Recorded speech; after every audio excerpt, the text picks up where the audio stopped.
Hello students, कैसे हैं आप सभी। अभी तक sexual reproduction in flowering plants में हमने देखा कि किस तरह से एक फ्लावर के अंदर मेल और फीमेल गैमीट्स की फॉर्मेशन होती है। इसके बाद पॉलिनेशन नाम की प्रोसेस से एंथर से निकली हुई पोलन ग्रेन्स किस तरह से डिफरेंट एजेंट्स की मदद से स्टिग्मा तक पहुंचती हैं ताकि मेल और फीमेल दोनों तरह के गैमीट्स का आपस में यूनियन हो सके, आपस में फर्टिलाइजेशन हो सके। लेकिन हमने ये भी देखा था कि पॉलिनेशन को हमने कुछ कैटेगरीज में बांटा हुआ है इस बेसिस पे कि जो पोलन ग्रेन निकली थी वो एंथर कहाँ पे था और जो हमारा स्टिग्मा था जिस पे जाके वो लैंड करेगी वो स्टिग्मा कहाँ पे है। तो पोलन के सोर्स और स्टिग्मा के बेसिस पे हमने यहाँ पर 3 कैटेगरीज में पॉलिनेशन को बांट दिया, जिसमें सेल्फ पॉलिनेशन भी हो सकती है और क्रॉस पॉलिनेशन भी हो सकती है। लेकिन यार नेचर में हमेशा ही क्रॉस पॉलिनेशन को प्रेफरेंस दी जाएगी, क्योंकि सिर्फ प्लांट्स ही नहीं, एनिमल्स में भी हम ये देखते हैं कि अगर जो क्लोजली रिलेटेड इंडिविजुअल हैं जो आपस में जेनेटिकली सिमिलर हैं वो आपस में रिप्रोड्यूस करेंगे ना, तो धीरे धीरे आने वाली जनरेशन्स में हम देखेंगे कि विगर कम होता चला जाता है, या आप कह सकते हो कि उनमें उतनी बढ़िया क्वालिटीज़, उतनी सुपीरियर क्वालिटीज़ हमको देखने को नहीं मिलेंगी। इसीलिए जितना क्रॉस पॉलिनेशन हो उतना बढ़िया है। लेकिन बाइसेक्सुअल फ्लावर में चांस क्या रहता है कि अगर एंथर और स्टिग्मा दोनों एक ही फ्लावर में है तो दोनों आपस में आसपास हैं और सेल्फ पॉलिनेशन के चांसेस बने रहते हैं। तो अब नेचर में प्लांट्स ने कुछ ऐसे जुगाड़ निकाले हुए हैं कि किस तरह से सेल्फ पॉलिनेशन के चांसेस को कम से कम किया जाए और क्रॉस पॉलिनेशन इंश्योर की जाए, क्रॉस पॉलिनेशन को एनकरेज किया जाए। इन्हीं को हम आउट ब्रीडिंग डिवाइसेस बोलते हैं। क्यों? क्योंकि इन ब्रीडिंग को, सेल्फ पॉलिनेशन को प्रिवेंट करने के लिए प्लांट्स ने ये तरीके ढूंढे, ये डिवाइसेस ढूंढे हैं। So, majority of flowering plants produce hermaphrodite flowers and pollen grains are likely to come in contact with stigma of the same flower. अगर bisexual flower है, hermaphrodite flower है, उसमें एंथर और स्टिग्मा दोनों चीज़ है, तो उसी एंथर से निकल के उसी स्टिग्मा पे पोलन ग्रेन गिर जाए, इसका चांस बना रहता है। लेकिन प्लांट ऐसा चाहता नहीं है कि सेल्फ पॉलिनेशन हो, ऑटोगेमी हो। Continued self pollination results in inbreeding depression. जो मैं कह रही थी ना कि धीरे धीरे आने वाली जनरेशन्स में हमें देखने को मिलेगा कि बेकार वाले हमारे ऑफस्प्रिंग जो है प्रोड्यूस हो रहे हैं, उनमें उतनी सुपीरियर क्वालिटीज़ नहीं है। इसी को इनब्रीडिंग डिप्रेशन कहते हैं। Flowering plants have developed many devices to discourage self pollination and encourage cross pollination. तो फ्लावरिंग प्लांट्स ने इसका तरीका ढूंढा है कि किस तरह से सेल्फ पॉलिनेशन का चांस कम और क्रॉस पॉलिनेशन का चांस ज़्यादा किया जाए। In some species, pollen release and stigma receptivity are not synchronized. अब बताओ, अगर दोनों चीज़ों की टाइमिंग ही अलग अलग है, दोनों की टाइमिंग ही आपस में तालमेल नहीं खा रही है, तो किस तरह से उसी के एंथर से निकल के उसी के स्टिग्मा पे पोलन ग्रेन गिरेगी। जब उसके एंथर में से जो है पोलन ग्रेन निकल रहे हैं, एंथर जब मैच्योर हो रहा है, पोलन ग्रेन रिलीज कर रहा है, उस समय पे स्टिग्मा ही रेडी नहीं है, स्टिग्मा ही मैच्योर नहीं है उस पोलन ग्रेन को रिसीव करने के लिए। और जब स्टिग्मा रेडी है तब एंथर मैच्योर नहीं है, तब एंथर में से पोलन ग्रेन नहीं निकल रही है। तो ऐसे में पोलन रिलीज और स्टिग्मा की रिसेप्टिविटी, स्टिग्मा का उसे रिसीव करने के लिए तैयार होना, ये दोनों इवेंट अगर अलग अलग टाइम पे हो तो भले ही बिल्कुल पास पास में एंथर और स्टिग्मा रखे रहें, फिर भी सेल्फ पॉलिनेशन नहीं होगी। तो एक तरीका तो ये हो गया कि नॉन सिंक्रोनाइज्ड हो गए ये दोनों के दोनों events. Either the pollen is release before the stigma becomes receptive और stigma becomes receptive much before the release of pollen। ठीक है, तो कुछ प्लांट्स ने तो ऐसा किया। In some other species, the anther and stigma are placed at different positions so that pollen cannot come in contact with stigma of the same flower। अब कुछ फ्लावर्स में ये भी है कि आपस में दोनों हैं तो एक ही फ्लावर में, लेकिन उनकी पोजीशन कुछ ऐसे कर दिया, उनको दूर दूर कर दिया है ताकि पोलन का हमारे सेम स्टिग्मा पे, सेम फ्लावर के स्टिग्मा पे लैंड करने का चांस कम रहे। तो ये भी एक तरीका है कि उनकी पोजीशन डिफरेंट है।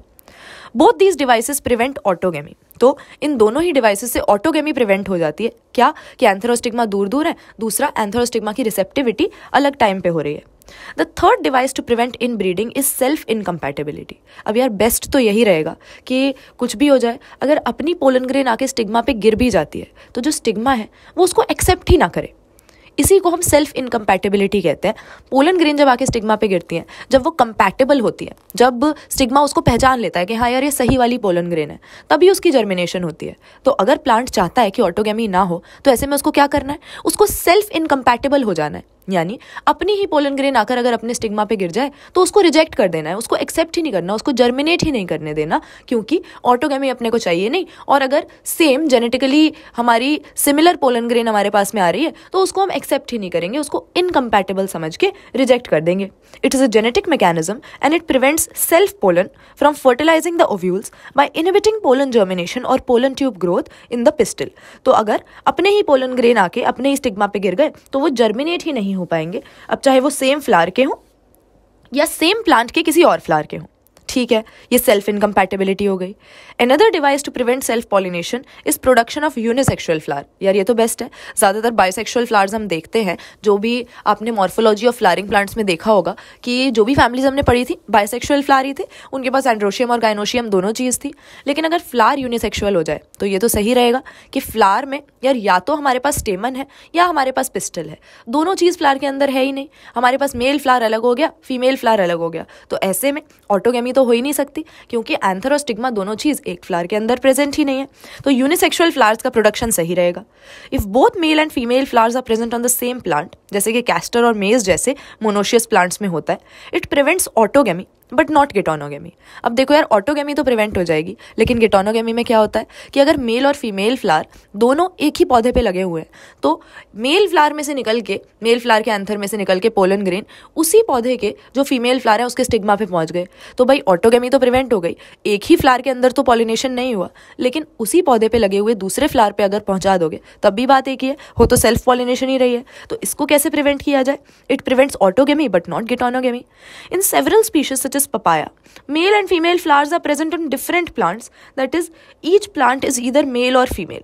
तो this condition prevents both autogamy and gitonogamy। क्या है कि पौधा ही मेल और फीमेल का अलग है, एक पेड़ के ऊपर अगर मेल फ्लावर लग रहे हैं तो मेल ही लग रहे हैं, और दूसरे पे अगर फीमेल लग रहे हैं तो फीमेल ही लग रहे हैं। मेल और फीमेल प्लांट्स ही अलग हैं, इंडिविजुअल्स ही अलग हैं। तो ये बेस्ट तरीका है हमारी सेल्फ पॉलिनेशन को प्रिवेंट करने का।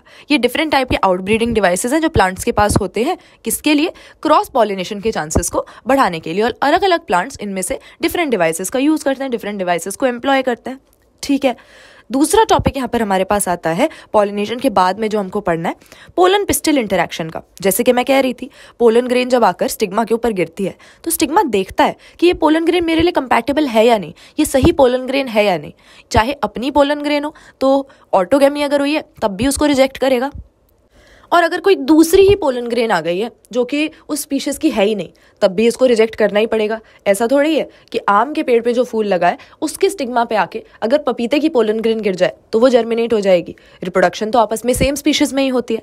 इसीलिए पोलन पिस्टल इंटरैक्शन से हमारा क्या मतलब है कि पोलन ग्रेन आके पिस्टल पे पहुंचा, स्टिग्मा के पास पहुंचा, तो अब स्टिग्मा किस तरह से इसको पहचानेगा, कैसे आइडेंटिफाई करेगा? जो भी चीज़ें पोलन ग्रेन के स्टिग्मा पे गिरने के बाद हो रही हैं ये पोलन पिस्टल इंटरैक्शन कहलाएंगी। Pollination does not guarantee the transfer of the right type of pollen, that is the compatible pollen of the same species as the stigma। तो pollination में क्या हो रहा है कि विंड के, वाटर के, इंसेक्ट्स के मदद से कई सारे पोलन ग्रेन्स चारों तरफ जो है ट्रैवल कर रहे हैं। अब ज़रूरी तो नहीं है कि आकर स्टिग्मा के ऊपर बिल्कुल सही पोलन ग्रेन ही लैंड हो, कई बार गलत पोलन ग्रेन भी लैंड हो सकता है। Often pollen of the wrong type either from other species or from the same plant also land on the stigma। The pistil has the ability to recognize the pollen, whether it is of the right type or of the wrong type। अगर right type है तो उसको compatible मान लो, अगर wrong type का है, अगर अपना पोलन नहीं है या हम इसको accept नहीं करना चाह रहे हैं तो ये incompatible हो गया। और पिस्टिल को इसको पहचानने के लिए, इसको आइडेंटिफाई करने के लिए इसके साथ इंटरेक्शन करनी ही पड़ती है, क्योंकि किसी भी पोलन ग्रेन को थोड़े ही जर्मिनेट कर देंगे। If it is of the right type, the pistil accepts the pollen and promotes post-pollination events that leads to fertilization। अगर सही टाइप का पोलन है फिर तो कोई दिक्कत नहीं है, पोलन ग्रेन की जर्मिनेशन होती है और पोस्ट पॉलिनेशन इवेंट्स होते हैं। लेकिन if the pollen is of the wrong type, the pistil rejects the pollen by preventing pollen germination on the stigma or the pollen tube growth in the style। या तो pollen germinate ही नहीं होगा और इसमें से पोलन ट्यूब्स नहीं निकल के आएंगी अगर रॉन्ग टाइप का पोलन पिस्टिल के ऊपर आके, स्टिग्मा के ऊपर आके गिर जाता है। The ability of the pistil to recognize the pollen, followed by its acceptance or rejection, is the result of a continuous dialogue between pollen grain and the pistil। तो pollen grain और pistil के बीच में interaction होता है, जो भी chemicals इनमें present होते हैं उसकी मदद से आइडेंटिफाई करते हैं कि पोलन सही तरह का है या गलत तरह का है, और इसी के बेसिस पे इसको एक्सेप्ट या रिजेक्ट किया जाता है, इसको कंपैटिबल या इनकम्पैटिबल माना जाता है because of the interaction between the pollen and the pistil. This dialogue is mediated by chemical components of the pollen interacting with the chemical components of the pistil। It is only in recent years that botanists have been able to identify some of the pollen and pistil components and the interactions leading to recognition followed by acceptance or rejection।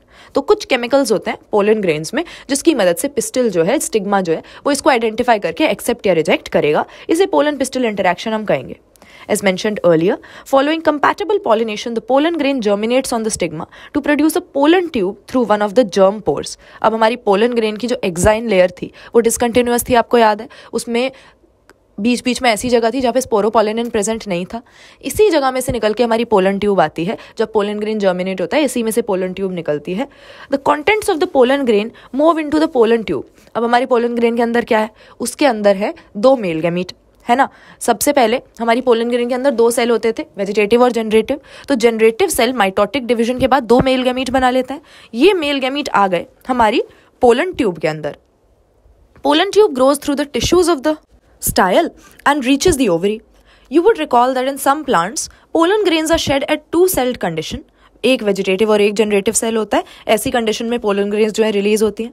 In such plants generative cell divides and forms 2 male gametes during the growth of pollen tube in the stigma. तो जब pollen tube grow कर रही है, pollen tube कहाँ से निकली, pollen grain में से निकली, उसके जर्मपोर में से निकली, निकल के हमारे स्टिग्मा के नीचे जो स्टाइल था उसमें ग्रो करती करती नीचे पहुंची। और अल्टीमेटली उसको करना क्या है कि मेल गैमीट जो कि पोलन ग्रेन के अंदर थे, क्योंकि पोलन ग्रेन मेल गैमीटोफाइट है, उनको ले जाके पहुंचाना है ओव्यूल तक, क्योंकि ओव्यूल के अंदर है एम्ब्रियो सैक जिसके अंदर फीमेल गैमीट बैठा हुआ है। तो पोलन ट्यूब की ग्रोथ के दौरान होता क्या है कि जो 2-सेल्ड कंडीशन में थे, यानी वेजिटेटिव और जनरेटिव सेल था, वहां पर जनरेटिव सेल इस समय पर माइटोटिक डिवीजन करके 2 मेल गैमीट बना देता है। और जिसमें पहले ही ये काम हो चुका है, पहले ही जनरेटिव सेल माइटोसिस करके 2 मेल गैमीट बना चुका है, उसमें तो शुरू से ही हमारी पोलन ट्यूब जो है दोनों मेल गैमीट्स को कैरी करेगी। So in plants where the pollen grain is shed in 2-सेल्ड condition, generative cell divides and forms the male gametes during growth of pollen tube in the stigma. In plants which shed their pollen in the 3-celled condition, pollen tubes carry the 2 male gametes from the beginning. Pollen tube after reaching the ovary enters the ovule through the micropyle. Ovule के जो integuments होते हैं उनमें micropyle नाम की opening होती है, ये हमने देखा था। तो इसी माइक्रोपाइल की मदद से, इसी माइक्रोपाइल के थ्रू जो पोलन ट्यूब है ये हमारे ओव्यूल को एंटर करती है, enters through the micropyle and then enters one of the synergids through the filiform apparatus. और एंटर करके किसके अंदर पहुंचती है, सिनर्जिड सेल्स के अंदर, जो कि हमारे एग अपरेटस का एक हिस्सा है। और माइक्रोपाइलर पोल पे ही, माइक्रोपाइलर साइड पे ही हमारे ओव्यूल के, हमारे एम्ब्रियो सैक के बैठे रहते हैं। Many recent studies have shown that filiform apparatus present at the micropylar part of the synergid guides the entry of pollen tube. All these events, from pollen deposition on the stigma until pollen tubes enter the ovule, are together referred to as pollen pistil interaction. तो एक बार pollen grains आकर हमारे stigma पे गिरी, उसके बाद pollen और pistil के बीच में जो भी हो रहा है, ये सारे पोस्ट पॉलिनेशन इवेंट्स हो रहे हैं, ये सभी पोलन पिस्टिल इंटरैक्शन कहलाते हैं। As pointed out earlier, pollen pistil interaction is a dynamic process involving pollen recognition followed by promotion और inhibition of the pollen. The knowledge gained in this area would help the plant breeder in manipulating pollen pistil interaction even in incompatible pollinations to get desired hybrids. अब वैसे तो ये pollen pistil interaction nature में हो रही है, लेकिन अगर हमको थोड़ी ज़्यादा नॉलेज मिले, हमको पता लगे कि कौन से केमिकल्स हैं एक पोलन ग्रेन में जो उसको एक्सेप्ट करवाते हैं या उसको रिजेक्ट करवा देते हैं, तो हम भी किन्हीं भी 2 प्लांट्स के बीच में आपस में रिप्रोडक्शन करवा सकते हैं, क्योंकि हम इंश्योर कर पाएंगे कि पोलन एक्सेप्ट हो जाए, क्योंकि हमको पता है कि पोलन पिस्टल इंटरैक्शन किन केमिकल कंपोनेंट्स पे बेस्ड है। उसी तरह से अभी तक तो हम डिस्कस कर रहे थे कि कैसे नेचुरली पॉलिनेशन हुई, किसी ना किसी एजेंट की मदद से पोलन ग्रेन्स आए और स्टिग्मा तक पहुंचे। लेकिन हम आर्टिफिशियल हाइब्रिडाइजेशन जब करते हैं, प्लांट ब्रीडिंग जब करते हैं, तो हम ऐसे ही ये बात किस्मत पे तो नहीं छोड़ सकते कि कौन से पोलन ग्रेन्स आएंगे, क्योंकि हमें अपनी पसंद के 2 प्लांट्स को लेकर आपस में रिप्रोड्यूस करना है, ताकि आगे जो अगली जनरेशन के प्लांट्स प्रोड्यूस हों उनमें भी सारी बढ़िया बढ़िया क्वालिटीज़ हों जो कि हमने पेरेंट्स सेलेक्ट किए हैं उनमें है। तो इसके लिए हमको आर्टिफिशियल हाइब्रिडाइजेशन करनी पड़ेगी और हमको अपनी मर्जी के पोलन ग्रेन्स आके अपनी मर्जी के स्टिग्मा पे डालने पड़ेंगे। तो हमें इंश्योर करना ज़रूरी है कि लाखों तरह के जो पोलन ग्रेन्स चारों तरफ घूम रहे हैं वो हमारे स्टिग्मा पे आकर ना गिरें। So as we learn in the chapter on plant breeding का जो चैप्टर है, ये सारी प्रोसेस उसमें हम पढ़ते हैं। A breeder is interested in crossing different species and different genera to combine desirable characters to produce commercially superior varieties. तो हमारे 2 पसंद के प्लांट्स हैं जिनमें बढ़िया बढ़िया क्वालिटीज़ हैं, हम उनको आपस में ब्रीड करके एक ऐसा हाइब्रिड प्रोड्यूस करना चाहेंगे, ऐसा प्रोजेनी प्रोड्यूस करना चाहेंगे जिसमें उन दोनों के ही बढ़िया कैरेक्टरिस्टिक्स हों। Artificial hybridization is one of the major approaches of crop improvement program. तो क्रॉप इंप्रूवमेंट के लिए, अपनी पसंद के प्लांट्स बनाने के लिए जिसमें डिजायरेबल क्वालिटीज़ हों, आर्टिफिशियल हाइब्रिडाइजेशन हमको करनी पड़ेगी। नेचर में तो ये रिप्रोडक्शन चलता ही रहता है अपने आप, लेकिन हमें अपनी पसंद के प्लांट्स कब मिलेंगे? प्लांट्स ही नहीं, एनिमल्स में भी हम यही अप्रोच लेते हैं कि जब पेरेंट्स हमारी पसंद के होंगे, तो जो पेरेंट्स में सुपीरियर क्वालिटीज़ हैं वही अगली जनरेशन में आएंगी। तो इन पेरेंट्स को आपस में क्रॉस करके हमको डिजायरेबल क्वालिटीज़ वाले प्लांट्स मिल सकते हैं। तो इसके लिए हम आर्टिफिशियल हाइब्रिडाइजेशन करते हैं। In such crossing experiments, it is important to make sure that only the desired pollen grains, जो हमारे पसंद के pollen grains हैं, they are used for pollination and the stigma is protected from contamination from unwanted pollen. तो कोई भी फालतू pollen grains आकर हमारे stigma पे ना गिरें, ये ensure करना हमारे लिए ज़रूरी है, किसी तरह का contamination ना हो. And this is achieved by emasculation and bagging techniques. If the female parent bears bisexual flowers, अगर बाइसेक्सुअल फ्लावर्स हैं उसके पास, तो सबसे पहले तो हमें यही इंश्योर करना है कि अपने ही पोलन ग्रेन आके अपने ही स्टिग्मा पे ना गिर जाएं. So removal of anthers from the flower bud before the anther dehiscence using a pair of forceps is necessary. उसके एंथर को हम हटा ही देते हैं कि एंथर होगा उसमें से पोलन ग्रेन निकलेंगे, तो इससे पहले कि उसके अंदर पोलन ग्रेन बने या पोलन ग्रेन रिलीज हो, हमारा एंथर मैच्योर हो, उस एंथर को ही हटा दो ताकि उस पोलन ग्रेन के गिरने का तो चांस ही खत्म हो जाए. तो इस स्टेप को ईमैस्कुलेशन कहा जाता है, जहां हम किसी भी एक टूल की मदद से, फोर्सेप्स की मदद से यानी चिमटी की मदद से ही अपने बाइसेक्सुअल फ्लावर में से एंथर हटा देते हैं, क्योंकि हमको करनी है क्रॉस ब्रीडिंग. हमको अपनी पसंद के एक मेल पेरेंट को लेके अपने इस फीमेल पेरेंट के साथ क्रॉस कराना है. तो पोलन ग्रेन तो उसी की होनी चाहिए जो मेल पेरेंट है, और अगर इसके खुद के एंथर भी पास में रहेंगे तो ऑटोगैमी भी हो सकती है. इसलिए सबसे पहले हम एंथर्स हटा देते हैं ईमैस्कुलेशन की प्रोसेस से. Emasculated flowers have to be covered with a bag of suitable size, generally made of butter paper, to prevent contamination of its stigma with unwanted pollen. अब हमारा जो फ्लावर रह गया जिसमें खाली पिस्टिल है, उसको हम कवर कर देते हैं ताकि बाहर से कोई पोलन ग्रेन आकर उस पर ना गिरे, जो कि हम नहीं चाह रहे हैं, जो हमारी पसंद का नहीं है. This process is called bagging. इसको हम बैगिंग बोलते हैं. सिंपली एक बैग से कवर कर देते हैं अपने फ्लावर को, बैगिंग इसका नाम है. When the stigma of bagged flower attains receptivity, जब स्टिग्मा मैच्योर हो जाता है, जब फ्लावर मैच्योर हो जाता है, mature pollen grains collected from the anthers of male parent are dusted on the stigma and the flowers are rebagged and fruits allowed to develop. तो जब हमारा फीमेल फ्लावर जो है, जो पिस्टिल है, वो मैच्योर हो जाता है पोलन ग्रेन्स को रिसीव करने के लिए, उस समय पे अपने पसंद की पोलन ग्रेन्स लाके हम उस पर डाल देते हैं और फिर वापस से इस फ्लावर को कवर कर देते हैं ताकि फ्रूट्स डेवलप हो पाए. क्योंकि अगर हमारे सही पोलन ग्रेन्स आकर गिर गए तो अल्टीमेटली फ्रूट्स और सीड्स की डेवलपमेंट तो होनी ही है. If the female parent produces unisexual flower, अगर फ्लावर पहले से ही यूनिसेक्सुअल है, उसके अंदर एंथर है ही नहीं, तो हमको ईमैस्कुलेशन की जरूरत ही नहीं पड़ेगी, एंथर हटाने का सवाल ही नहीं उठता. There is no need for emasculation. The female flower buds are bagged before the flowers open. When the stigma becomes receptive, pollination is carried out using desired pollen and the flower is rebagged. तो ये तो हमारी कहानी हो गई. पहले हम बात कर रहे थे कि किस तरह से नेचर में पॉलिनेशन होती है, पोस्ट पॉलिनेशन इवेंट्स होते हैं. फिर थोड़ी हमने ये भी बात कर ली कि इस सब के बारे में जो हमको पता लगा, उसके बेसिस पे प्लांट्स में आर्टिफिशियल हाइब्रिडाइजेशन भी हम कर देते हैं. अपने पसंद के स्टिग्मा और अपने पसंद के पोलन ग्रेन्स लाके आपस में दो प्लांट्स को क्रॉस भी कर देते हैं ताकि सुपीरियर प्रोजेनी ऑब्टेन कर सकें. अब इसके बाद पॉलिनेशन के बाद जब पोलन ट्यूब में से होते हुए मेल गैमीट्स पहुंच जाएंगे फीमेल गैमीट के पास, तब क्या होगा, इसकी बात करते हैं अगली बार. तब तक के लिए बाय बाय.